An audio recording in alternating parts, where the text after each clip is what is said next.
a KQED HD production.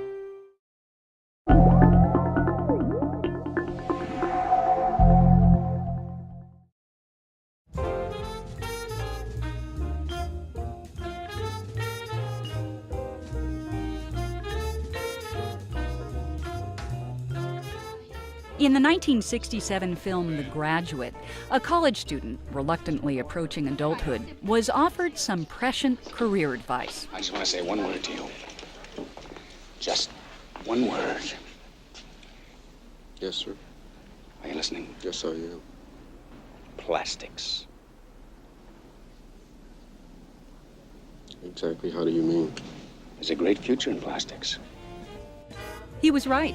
In the 1950s and 60s, the plastics industry not only transformed manufacturing around the world, it fundamentally altered the way people use and dispose of everyday products. Most plastic products are made from petrochemicals and are durable, lightweight, water-resistant, and inexpensive to produce.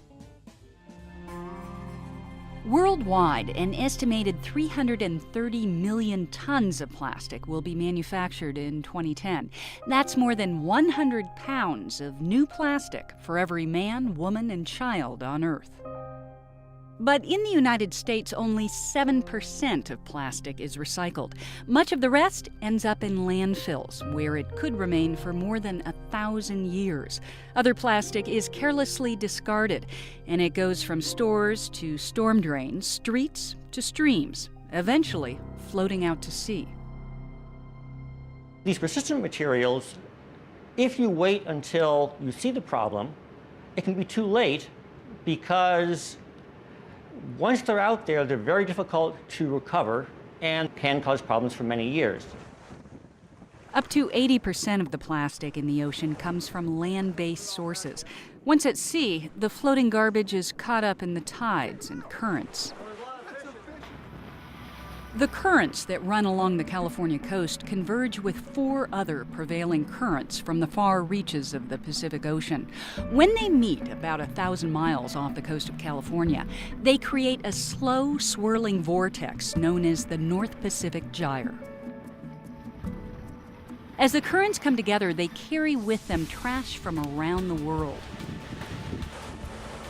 On an expedition through the Gyre in 1997, Sea Captain Charles Moore of Long Beach was alarmed by the amount of trash, mostly plastic, that he found spread out over hundreds of miles. This debris rides the currents of Japan. We see markings of Japanese and Chinese characters. Every single day for that week that we crossed these doldrums, we saw trash every time we came on deck. Bottle caps, shards of plastic, soap bottles, things that just didn't belong there, but were floating by. Since that voyage, Moore has dedicated his life to studying the problem of marine debris and to bringing it to the world's attention. We found in our lab analysis that the small bits of plastic outweighed the naturally occurring zooplankton 6-to-1 plastic to plankton. More trash than life. Today, the Pacific Gyre is often referred to as the Great Pacific Garbage Patch. Jimmy Hoffa's head! With most of the plastic broken into tiny pieces, the garbage patch can't be seen from the air. Much of the debris floats a few feet below the surface. Scientists don't know its exact size, but some estimates place it at twice the size of Texas.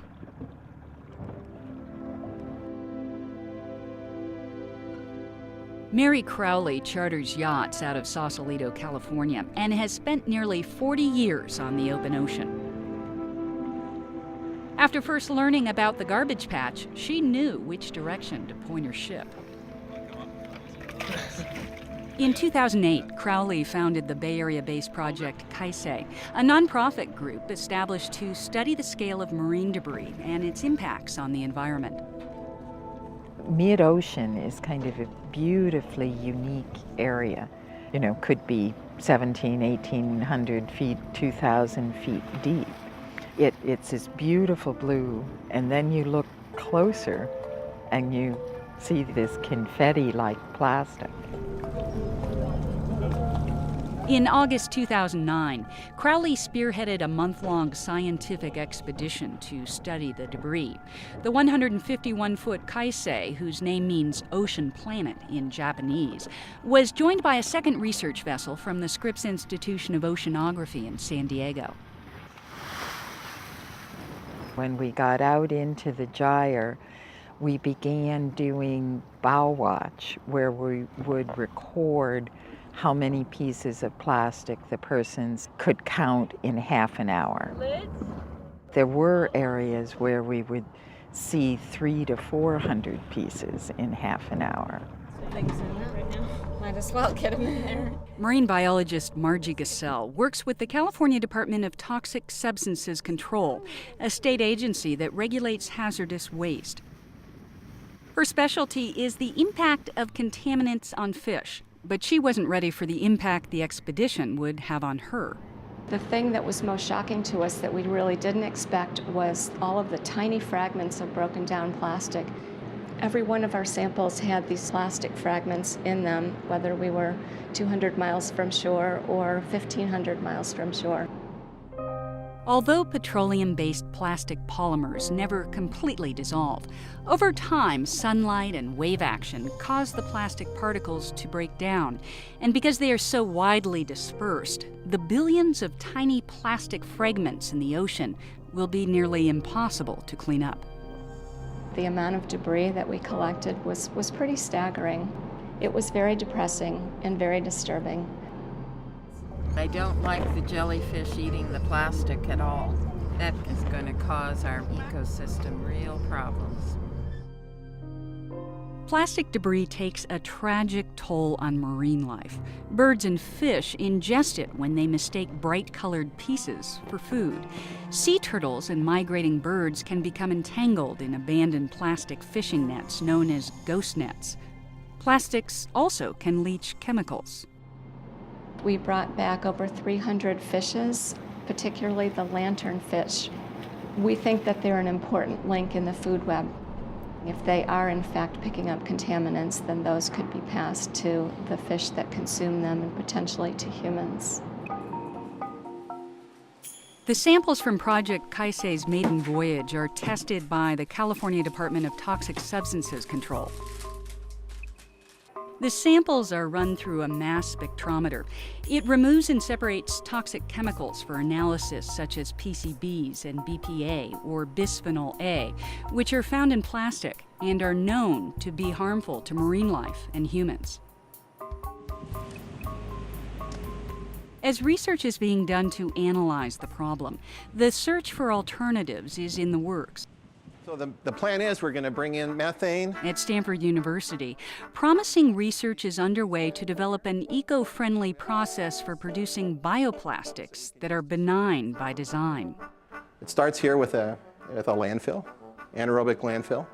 That's where you can produce biogas. We can use the biogas to help make bioplastic. They're using bacteria that eat methane, a potent greenhouse gas, to produce plastic that is sustainable, biodegradable, and non-toxic. And they store it inside their cells. Then we can break those cells open, extract the bioplastic inside the cells. The resin can be combined with fibers to make biocomposites. I'm absolutely ecstatic at the progress we made recently, in particular, realizing that our bugs are producing plastic and we can probably use it for something useful. Meanwhile, Bay Area cities are also taking action. San Francisco and San Jose have banned plastic shopping bags, and state regulators in 2009 passed new rules that require all Bay Area cities to do more to reduce trash going into the bay. Still, the size of the challenge is daunting, and any solution involves all of us. I think it's on each one of us to make personal changes in our everyday use of products, and we can notify our representatives that we would like legislation to be passed to reduce the amount of packaging. The other thing that we can do is talk about the problem with our friends and family, because the more people know about it, the more chance there is for change. The biggest threat to our ocean is ignorance. We are not in a situation where this can be done anymore.